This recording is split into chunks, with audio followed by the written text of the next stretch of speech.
कुरान पाक की आखिरी सूरत, अगर आखिरी सूरत पर गौर करिए ना, सूरत नास च पनाह मंगी जाती है कि मैं पनाह मांगता हूँ शैतान के शर से। और खन्नास का लफ्ज़ इस्तेमाल होता, खन्नास मिन शर्रि वसवासिल खन्नास। खन्नास का मतलब होता छुपया होया दुश्मन। इंशाअल्लाह ताला ऐसे यूट्यूब चैनल ते, फेसबुक ते, टिकटॉक ते मालूमाती वीडियो शेयर होगी।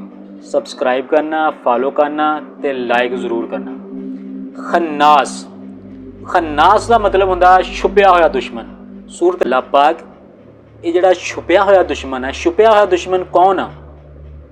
छुपया होया दुश्मन शैतान, जिहड़ा कि डायरैक्ट दिल ते वार करदा।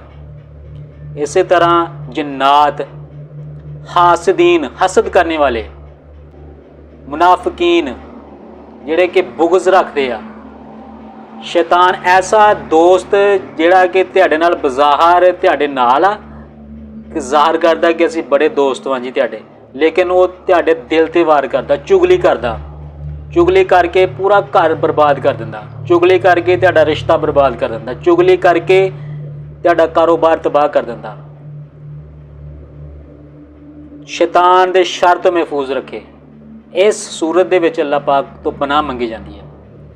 इस सूरत नूं कसरत दे नाल पढ़ना चाहिए वा, ते अल्लाह सुबहाना ताला को दुआ मंगनी चाहिए है कि या अल्लाह पाक सानू शैतान दे शर तो, हासदीन दे हसद तो, दुश्मनां दे शर तो, ते मुनाफिकीन दोस्त जिहड़े आ, जिहड़े तुहाडे नाल बज़ाहर हुंदे आ लेकिन अंदरों अंदर ही तुहाडीआं जड़ां वड्ढ रहे हुंदे आ, इन्हां लोगों तो पनाह मंगी जाती है कि अल्लाह पाक इन्हां तो सानू हिफाजत रखे।